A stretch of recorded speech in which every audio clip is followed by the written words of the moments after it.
Patrick was 13, he was inspired by a science fiction story written in 1911 by Hugo Gernsback, founder of the large electronics and science publishing house. The hero in the story was much like Nikola Tesla. He found it interesting that in his story, Gernsback had made startling predictions about television, radar, and intercontinental missiles, to name a few, long before they were actually invented. In the story, the hero had a device with 2 electrodes that he put on his head. And when he went to sleep at night, the device would transmit all the news of the world into his brain. Since Patrick had an insatiable appetite for knowledge, he thought, man, if I had one of those, it could really accelerate my learning. 6 months later, he developed one and called it the NEUROPHONE, an ultrasonic radio transmitter with 2 electrodes that go onto your head. Any sound played into it bypasses normal hearing and transmits directly into the long-term memory center of the brain.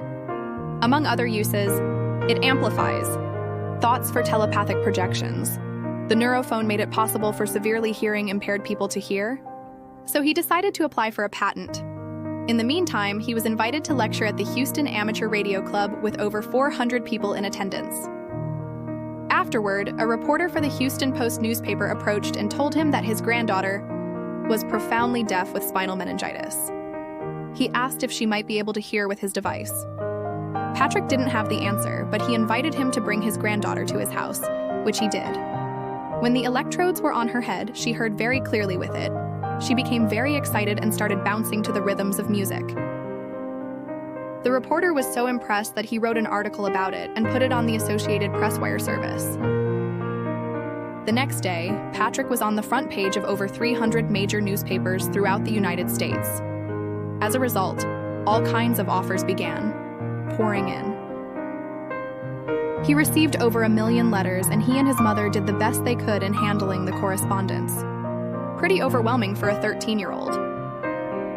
Shortly afterward, Life magazine interviewed him and published a special edition featuring his work. He then received invitations to be a featured guest on numerous television and radio shows to demonstrate his device. Being a child prodigy and a genius wasn't the only thing unusual about Patrick. Since his school didn't have a gymnastics program, he became self-trained and ended up winning the gymnastic championship of the Southern United States by being able to perform an astounding feat with his body that no one else could do. A physiologist figured out that it took about 10,000 pounds of force to lift himself off the ground in the way that he did. While still in his teens, he was offered the Gold Plate Award for the NEUROPHONE, which was quite a prestigious honor back then. At the awards banquet, Patrick found himself among very powerful people, one of whom was Admiral Red Rayborn, who at the time was director in charge of the CIA. It was at this time that Rayborn and Patrick began their friendship.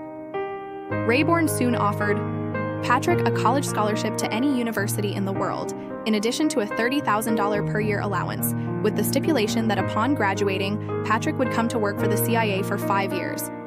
That was too much to conceive of for a teenager back then. So he turned down the offer, of which he is now glad that he did. Now when Patrick tried to patent the NEUROPHONE, the patent office wouldn't grant the patent because they did not believe it could work. Normally, patents come out in about 2 years after being filed. It took about 9 years before they would grant the patent because they said there was no prior state-of-the-art on this kind of thing. How could there be a prior state-of-the-art? Isn't an invention a new design? So they closed the files and refused to give him a patent. By then, Patrick was in his early 20s. He and his patent lawyer flew to the patent office with the model of the device. The examiner who had closed the file wanted to test it, so he brought in a patent office employee, a man who had been deaf for 15 years. The examiner said that if this man can hear with the NEUROPHONE, he would grant the patent. The deaf man liked opera, so they played a recording of one of the world's greatest opera singers. When the electrodes were put on his head, he heard it, and he cried. The patent examiner began crying, and then they all cried.